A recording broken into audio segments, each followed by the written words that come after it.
hopefully you will agree that this is going to be the best panel of the day.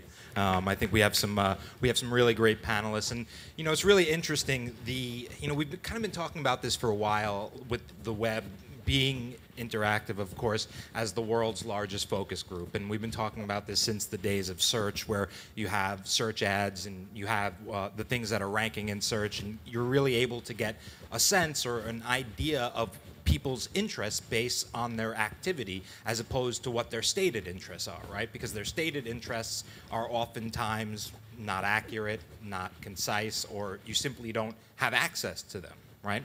So what we're going to be talking about today, and we have a lot of great panelists, what we're going to be talking about is this notion of the social web as a real-time focus group, which is pretty impactful. If you are releasing a new product or an ad campaign or content, you have the ability to learn in real time. And I know I'm preaching to the choir, talking to this audience about how impactful that is, but we're going to go a little bit deeper, and we're going to get into some of the nuances here. So I want to start off with Carrie, actually. So Carrie, before we really get into the social web as a real-time focus group, can you start by telling us where in all of this does traditional focus group and traditional research fit into all of this? Well, it fits in, but it's just another integral piece in the puzzle and in a tool in the toolbox. So there's always going to be, no matter where you are in the life cycle of your brand or who you are, a need to do traditional market research.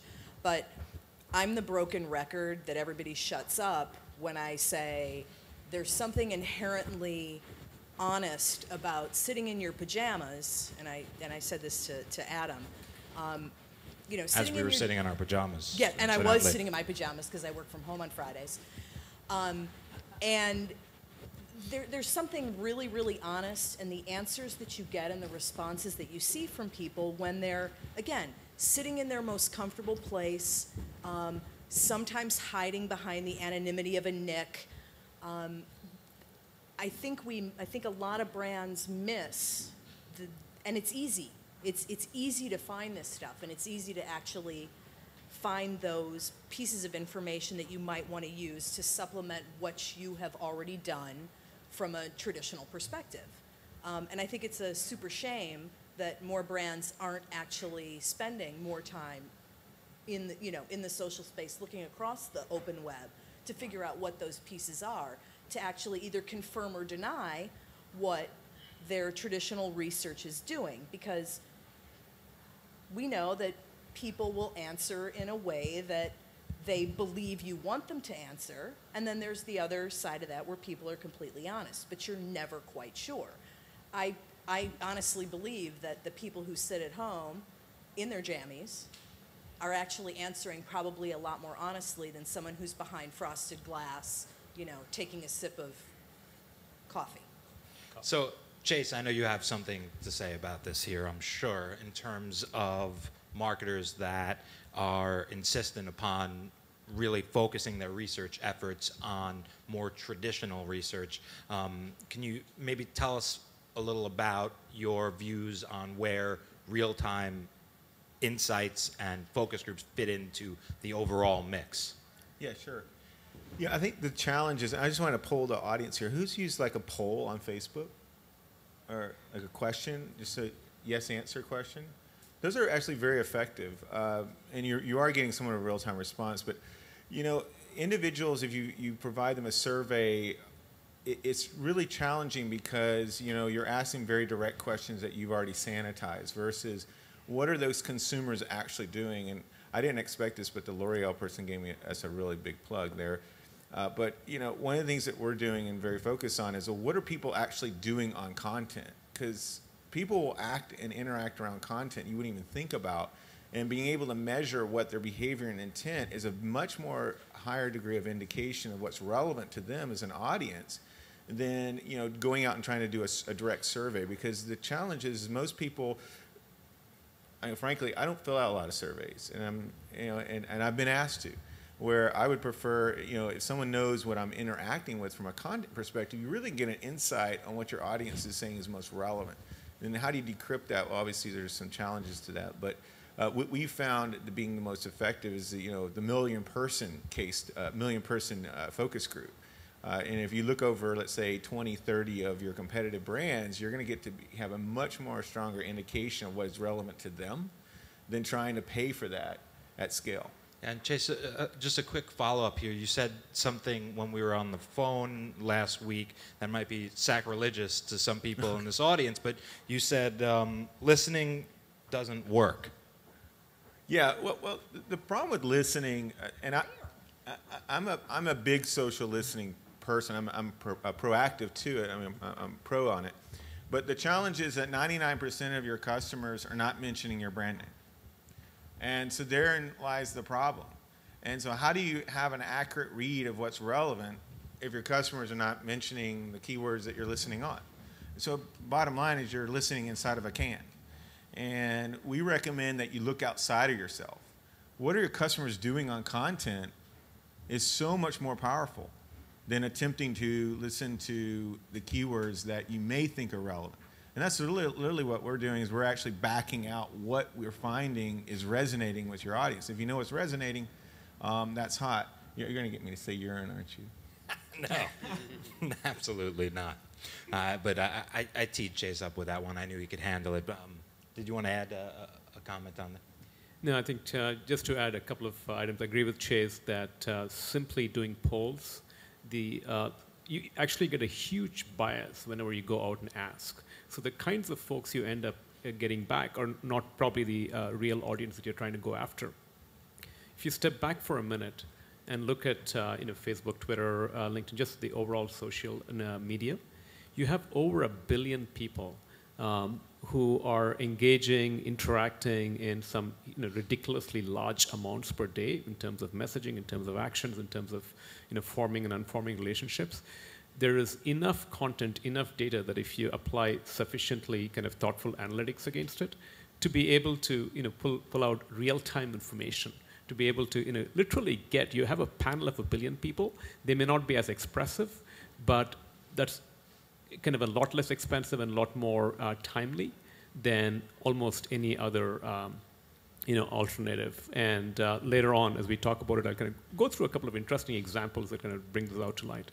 But in this panel, would you say that if you're taking, you said you have 1 billion some odd people, but by virtue of the fact that someone is talking on, say, Twitter, does that not skew the way in which they're speaking, right? Just like within a focus group, you put someone behind a piece of one-way glass, they're going to talk differently than they would in another forum. Do you think that affects the way people talk about brands? No, absolutely, it does. But that's, if you kind of marry multiple social networks, some which tend to be a little bit more intimate in terms of kind of the relationships, and do it in a privacy-friendly manner, you can get kind of a lot of interesting things.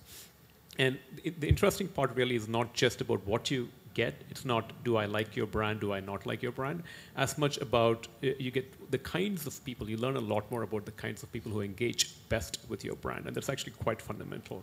In many cases, you find out, and in fact we did, that when a client had a particular objective going in, the kinds of people who engaged, the psychographic profiles, turned out to be very different at the end of the campaign. And that helps the client kind of better tune the rest of their buys elsewhere as well, beyond social. Great. So at the beginning, I mentioned search and social.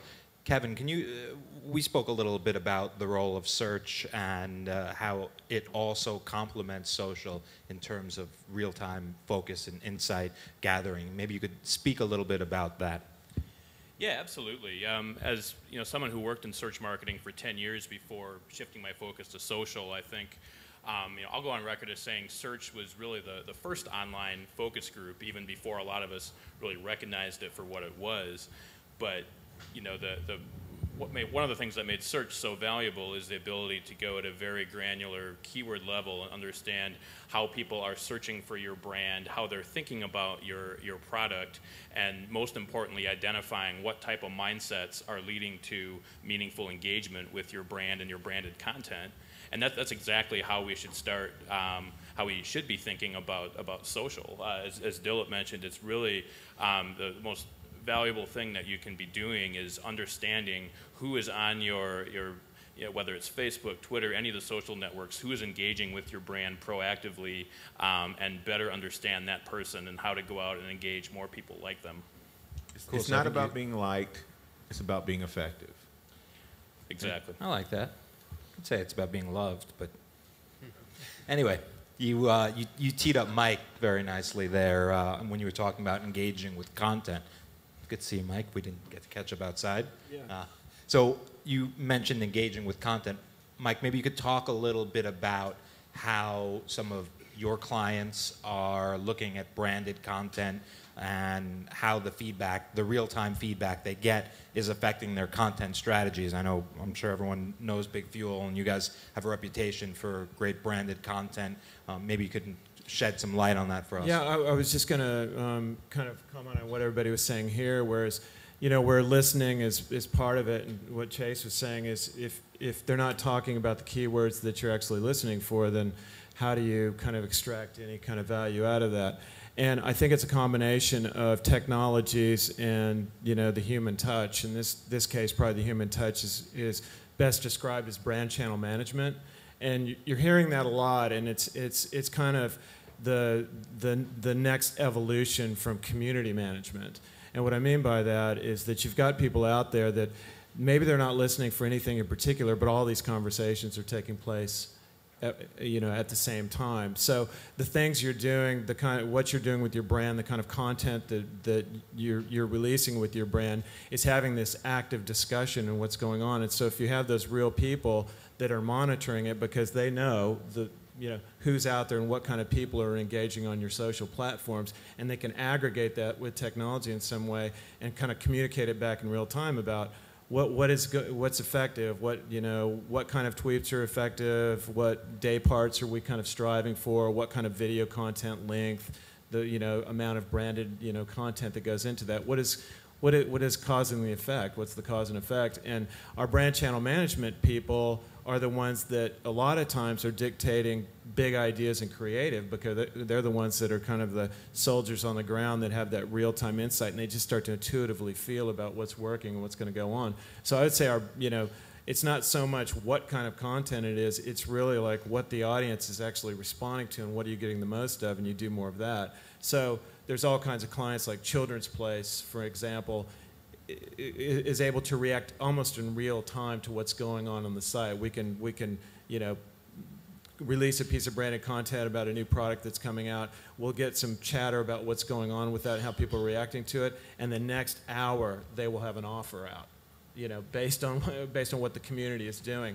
Other brands aren't quite so fast, but I think the brands that are able to react to that kind of conversation are going to be the winners, because they can put content out, they can react to it, they can kind of measure the conversation.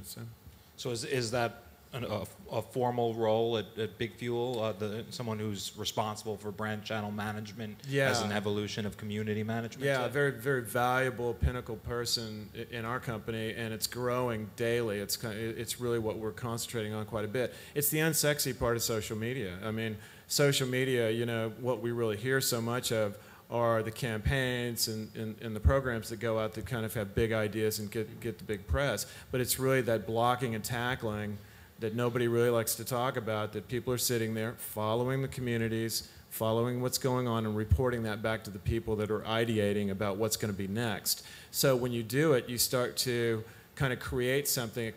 I think this is kind of a follow-on to the last panel. What does it really mean to turn a brand into a publisher? I hear that all the time, but what I think it means is that you're spending a buttload of media on tentpole events throughout the year, and then you have a lot of kind of product initiatives or brand initiatives throughout that year. And if you can't align that spend with those important product initiatives in the social space and try to amplify where you're spending all your money, we're all kind of talking around the elephant in the room. You know, it really is. For social to be really effective, it has to play to where a lot of the bucks are being spent at this moment. So that's what we're Let's get one thing straight. There is no unsexy part of social media. Thank you for that. Well, I feel the same way. I would disagree. And my question to you is, do you find it difficult to find people to be in those positions? Not the glam, I'm going to be the voice of Twitter, I'm going to be the voice of the Facebook page, but the people who are actually the intuitives, who sit down and sift through all that and can make those connections. I think nobody wants to have that job out of the gate because it really is block and tackling. That's why you see so many search marketers like me now in social. We're used to being in the back room doing that. Yeah, but they're not. And because I did listening, you know, 1 billion years ago, it's a very comfortable space for me, and I think it's. Well, I think you derive a lot from that. Yeah, It's Did you hard disagree to with? hire. I would say that it's kind of analogous to where technology platform companies where the engineer is the rock star now. You know, it's just Yeah, pretty much there. Now, in our business, quickly, in our company, quickly, the brand channel management people are the ones that are getting most of the power. They have that definitive opinion when they come into the room and we start ideating on creative. They kind of get to sit back and go, you guys, I'm the closest to the consumer base more than you will ever get to. Therefore, I'm going to put a filter and I'm going to talk to you about all these great ideas that you have coming down. I'm going to make an opinion on it. They're really getting powerful within our company, and I know from other people I've talked to and CEOs of companies similar to ours, it's happening more and more. So. And I think just to kind of add, It's very slow. Yeah. I think they're the lowest paid people. I mean, are those your highest paid people in your No, but they're organization, not or the lowest. They're not the lowest They're not paid the people. No. lowest. I think technology is actually helping there, and that's really kind of what's helping, which is the role is getting more important, but you have more and more kind of insight extraction kind of engines. We do some of these which can identify the creative, the kinds of creative focus topics that customers engage best with. But I wanted to kind of go back to an earlier theme that Mike had, which is quite important, which is most of the discussions so far in many kind of industry forums tend to be about how to do social paid media best. And it's certainly important, but social paid and social earned are converging very rapidly. And this is as the focus group notion is as equally important in trying to kind of use for earned media. And it goes even beyond social. Just to kind of go on one example, we worked on a campaign for Allegra. And what was interesting is it's a very traditional social campaign. At the end of that campaign, our platform extracts out insights of the most engaged, of the most connected customers, the ones that respond best. And the client found a couple of interesting things that we can identify what TV shows are your best customers talking about on social media. And they basically looked at that and said, that kind of confirms our TV media buy, which is kind of a good thing. Then the other item that came out is websites. Which websites do your best customers surf most frequently?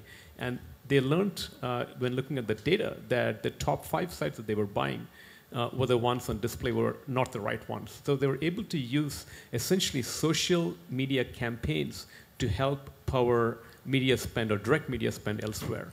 So, But do you consider that a data point or an insight? it's more an insight point in the sense it depends on kind of how you where you draw the line. But essentially, what it lets you know is gives you a sense of by audience what their most preferred kind of television shows are, for example. See, for me, that I would consider that a data point. I wouldn't consider that an insight. Well, But that's just me. Data point insight, the challenge is if you're looking only at your own brand, the problem is you say the most active people, right? But the problem is that they may not be the indicative of what the ideal customer is. There was a campaign, I'm not going to mention the client's name, they did a rollout, they doubled their likes, but the problem is that the people that were liking their page were the ones that were wanting the coupon. So they skewed all their information about what their interests were. In fact, their core audience had a fundamentally different interest. And we're going to put a post out about this, which was really interesting. But if you go on that data you just said, you're going to buy against the wrong places. No, it actually depends on who you're targeting. For example, if you want to do a conquesting, let's say you're a auto manufacturer and you want to go after your competing brands' customers, then what you would do is you'd identify who their best customers are, for example. And ultimately that's a function of what your objective is, whether you want to reach your customers or you want to reach someone else's customers.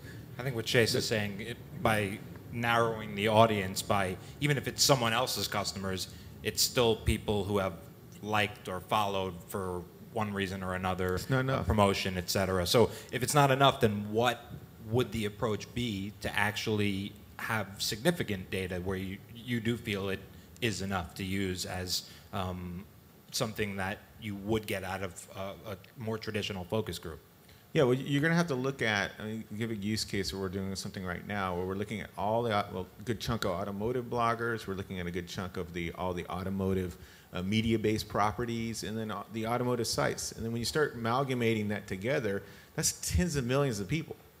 Once you hit that level and that scale, now you really can bring back the data points, and there is insights in there, by the way. Clear, and you can start saying, okay, I'm going to drive my strategy.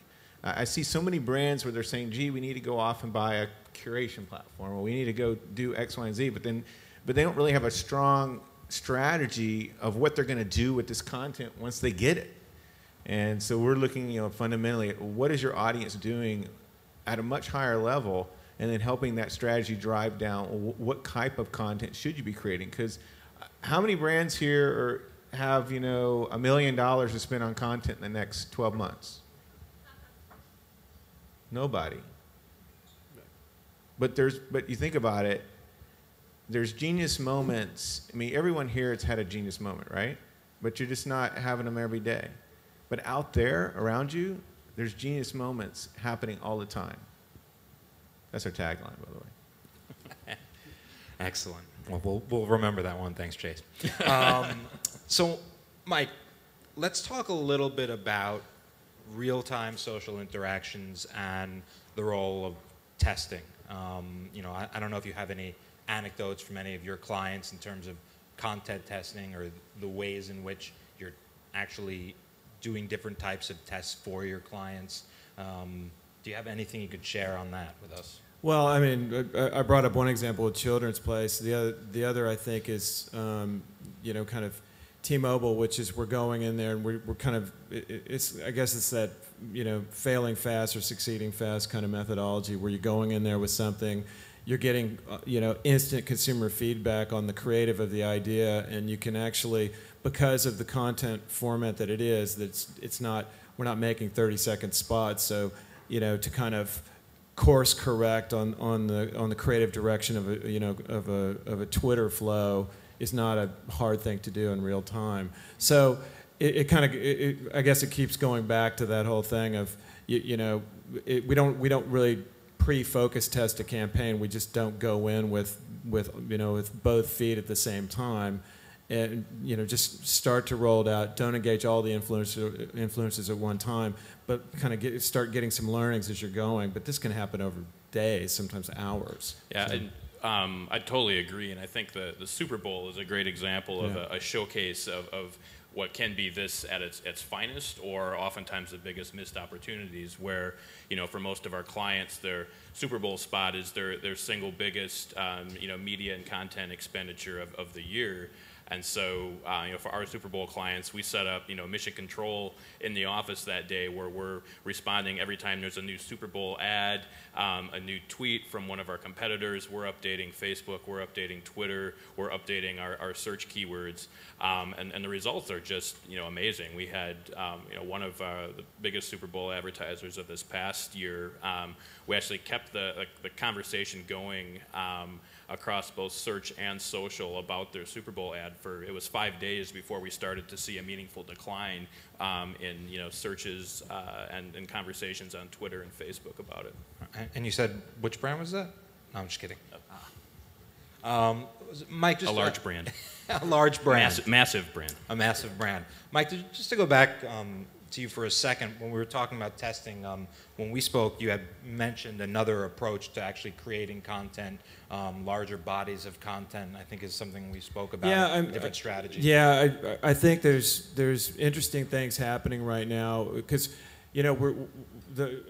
Chase's question about who has $1 million to spend on content, I'd get people to raise their hand who has $100,000 to spend on content and social. I'd love to see that question answered too. There's one.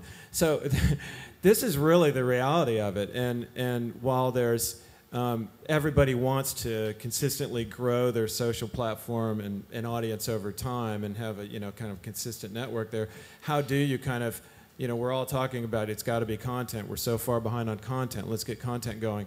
And I couldn't agree more, but we've got to do it in such a way where it's actually people are going to do it. And so you've got companies coming up that are kind of interesting that they power some of what we do. Sometimes we partner with them, sometimes we do it ourselves, but in video particularly you're seeing companies like Pixability or Video Genie, people like that, who are coming in and making it possible to kind of create thousands of user-generated pieces of video and kind of deploying them in an interesting way to where you're getting this real-time feedback. And it's basically a combination of focus testing and entertainment as it kind of gets filtered through the system. I think there's other things to kind of consider about this whole focus testing, reviews. It all kind of jumbles together for me. It's like customer service, product reviews, and focus testing all kind of are mashing into the same area.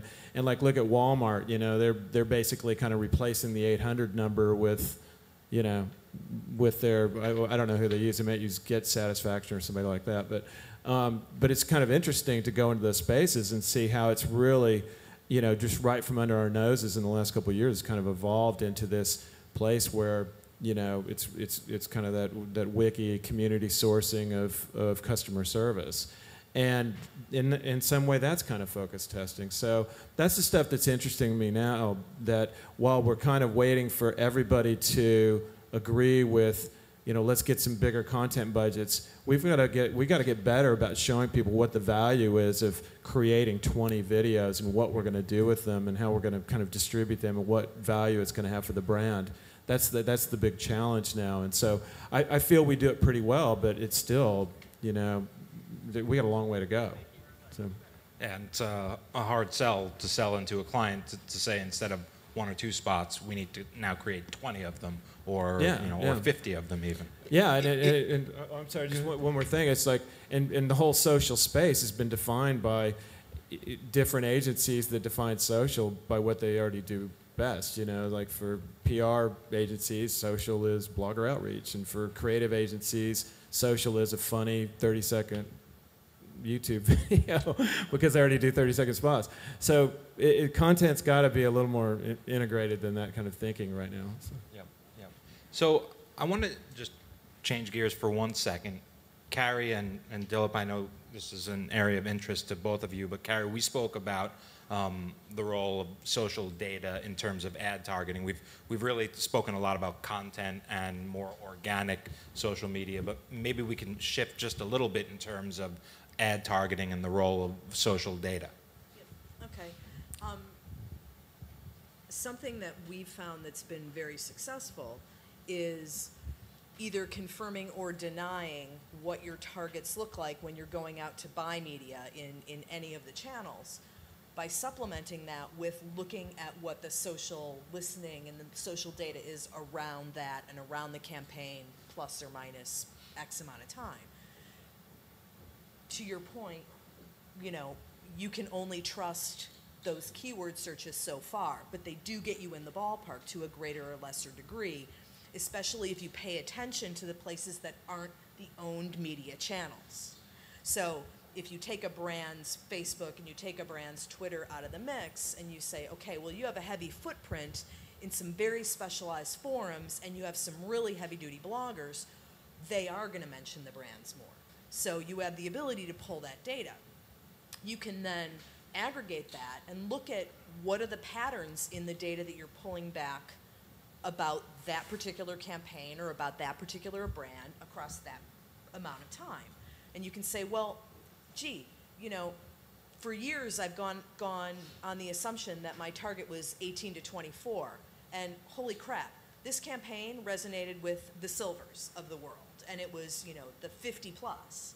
And it's a way to actually uncover, for us and for the brands, different ways to approach the same problem in places and to people who you never even expected were there. They might be fringe, it might be just, circumstance, there's something, happening in the world that caused them to be more engaged, but it lets you, again, confirm or deny. Were you right in what your target was, or maybe do you need to take a step back and reassess a little bit better? I agree with Carrie. I think there are a couple of very interesting things to think about. The most critical one that sometimes we don't look at as an industry is we focus on fans and friends. The interesting aspect is it's like society at large, only a small fraction of all of the people who have a propensity for your brand actually go and explicitly do a like or become your fans, and they may or may not even be the right ones. For example, if you did evaluate the fan base of a large, well-known luxury brand, which we worked on for them, it turns out that it's a very high, it's a premium brand. The household income of its kind of 2 million fan base turned out to be $40,000 on average, which is simply not their target brand. So what we tend to do is to basically look both at the fan base, but more importantly outside. Look even within social media and look across, because there's just so much interesting streams of information from social media. Look at the larger audience and understand who has a propensity for that particular brand, what do they express, and what's common about that audience set. That does two things. As Carrie said, it either confirms or contradicts your target assumptions, but equally importantly, it extends the reach by an order of magnitude of almost 10.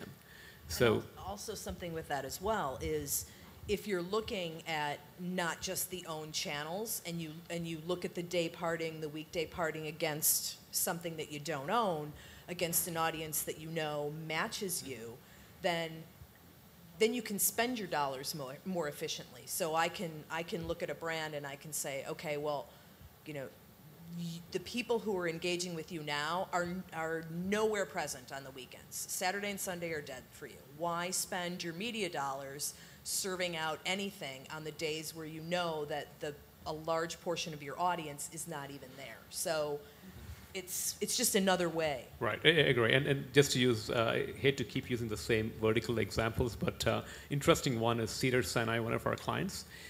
We help them reach audiences of different conditions in specific areas that they cover.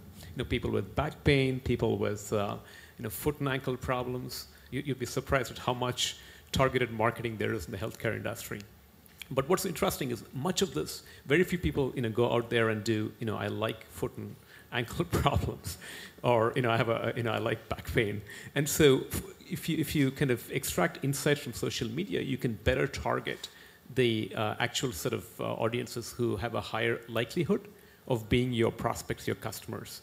And you can apply this across different industries too. I mean, it's obviously I like depends. Yeah, no, who doesn't? Obviously, it's a very interesting point that you bring up. There are certain things that are implied or explicit when someone says, I like this, and you can learn that about that person. But can you go a little deeper with how do you actually get at that person who may want information about, the strange foot fungus, or I don't really know exactly what we're talking about, but the data is not explicit in the social stream, so how do you actually get at that person? It's actually, much longer conversation than we have time for here, but combining a lot of predictive analytics and natural language processing algorithms to try and extract out topics and try and combine them. So it's essentially a way of mining public social data on a real-time basis to try and extract what is common about different audience segments, what is distinctive, what discriminates, in terms of signals, kind of what is unusual about various aspects of people who seem to, for example, mention foot and ankle problems. What other aspects can you identify them by? And using that to kind of work backwards into the targeting, for example, handles that Facebook provides. So there's a lot of mathematical modeling work. And you can apply that across kind of different areas too. Right. So I want to address what Mike was saying about the budgeting issue, because if you look across the competitors and you know what's working, you can actually go back to the brand and say, hey, here's the types of media and at the level of engagement they're obtaining. And then therefore, and that's something we're doing now, where it's actually where the budget, the CFO or whatever can say, okay, I see that this is working over here. I'm going to have to create this level of media to be competitive. So there's how you can justify the budget. Yeah, and this kind of would take the panel beyond the confines of like focus groups and stuff. Well, that's we're doing the focus group on the brand, saying, have the other brands help me determine how much I should spend. Yeah, and it just gets it to the point of what is the value of what you're doing in social, and the value of what you're doing can be measured by, like you said, kind of deriving the media value of the earned media that you get from, say, a video release. If you go out and get incredible, relevant people to like your page that are going to stick around and do something, and you provide things for them to do, content, to keep them around and engaged, what is the media value of that person doing 60 social actions over the course of the month? And we've got to start getting out there and getting good at doing basically a parallel media value of what social is creating beyond the paid social action. And if we do that, every time we successfully do it, the value is 3x, 4x from what you could spend on traditional media or display digital advertising. And that's what we got to do. We got to wake up and get better at showing that value, because once we do it, all the big media companies in the world, of which we're sister agencies with a lot of them, are going to go, yeah, I get it. I'm going to be able to go to my clients and deliver greater value because you have proven to me that the quality of your like is better than some, bidded like that somebody got from a first-person shooter game in China or something, So that's like, it's a big challenge for the industry, and we've got to do that. It's a great point. Kevin, you're shaking your head. I figure we're going to go to questions in a minute, but... Yeah, no, I agree entirely with what Mike was saying. I think likes and cost per fan, we got to just throw that out the window. Like that's the beginning. Like that is the click or the site traffic equivalent. 10 years ago we were talking about hits to websites. The like is no different from that. It's the starting point, and we got to get beyond that. And right, but if you don't have though any kind of base to start with, the best content in the world is going to die. So I about 90% agree with what you're saying, but there's always going to be a reason to spend the money to actually augment, what, let's say you're paying for some really good content. Well, okay, I know my fan base, so to speak, is going to love this, but I want to bring in new people, so you're going to have to actually spend a little dollar to keep doing it. Yeah, exactly. Yeah, I agree. Paid media, it's about amplifying your content, but I think the likes and the audience will come if you're smart about who you're targeting with the content and with your message. So I think likes, it's certainly an informative metric, and I agree. The more likes and followers you build, the more people you're able to communicate with from an own standpoint without going out and spending more media dollars. But it's really it's the beginning. It's not the end point. If they build it, you will like it. Great. See, So I don't think that works. I think we have a couple of minutes here for questions. Obviously, we have some very passionate people, and there will be a cage match. They'll all be fighting it out after this. But cool. We want to. And the winner gets psychedelic pancakes. Right, exactly. Psychedelic pancakes. But I better stretch some out. questions for any of the panelists. Obviously, we have some great experts here, so take advantage while you can. Oh, they're getting quiet, Why? Start throwing chairs at one That's another. because they can see the alcohol. Right, exactly, at the end of the road. right. Well, here, Exactly. I feel so cheap. so Mark, I'll just do a plug here. So Mark Lefton, our vice president of biz dev, who runs the New York Hey, office. Mark. He's just sent out a tweet. So anyone here can get 30 days. You put your brand name in, and we'll get you some rockin' information. We'll do your crowdsourcing for you for free. How's that? Woohoo. A little shameless self-promotion. Yeah, right. But, Okay. Does anybody you know. else have any shameless self-promotion that they can come up with on the fly? Yeah. single. My Twitter handle's wrong on my title. Oh, It's no. Mike D. McGraw, not Mike McGraw. Dude, you know I that's the swear porn I guy. sent it to them correctly, Mike. And there aren't that many There's some Syrics in the focus world, so testing it won't be hard to find me. Great. So technically we have 3 minutes. Parting thoughts on this one particular issue, because I think it's something that everyone was passionate about. You know, we say here we need to throw out the cost per like. So that was your parting thought, because we don't have that much time. Let's just go down kind of this notion of cost per like. No? Yes? I'm a big believer that the cost per, that whole cost per like and the ego like, and it's kind of the CMO ego like, that my likes are up there ahead, Camaro's ahead of Mustang or whatever. Those days are over, or quickly becoming over. You have to build an engaged audience, and you got to find the companies and the technologies that can enable you to do that. The like race is just fool's gold. That's my Chase? I like engagement to like. It's if you have 1 million followers, but you only have sub 1%, and then something's wrong. And majority of brands sort of kind of got boondoggled into buying a bunch of fans, but they're not really high quality, and therefore they're not engaging. So the organic reach has gone to 0. So their cost per like is actually going up. Gary? 2012 is the year to turn likes into loves. We filled the bucket There's last something you year. can tweet. All Well, right, tweet that out. okay, Someone tweet okay. that out. Come on, you got to. Dylan? We filled the bucket last year. Now what do we do with it? I think I just say social is not your father's media channel. So don't treat it like you do display or mobile or any other channel.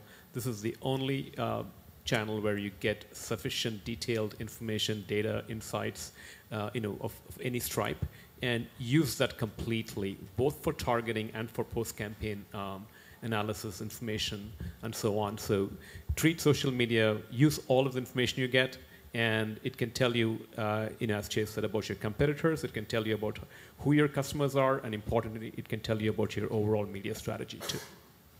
Great. Well, thank you guys very much. Okay, That was thanks great. everybody.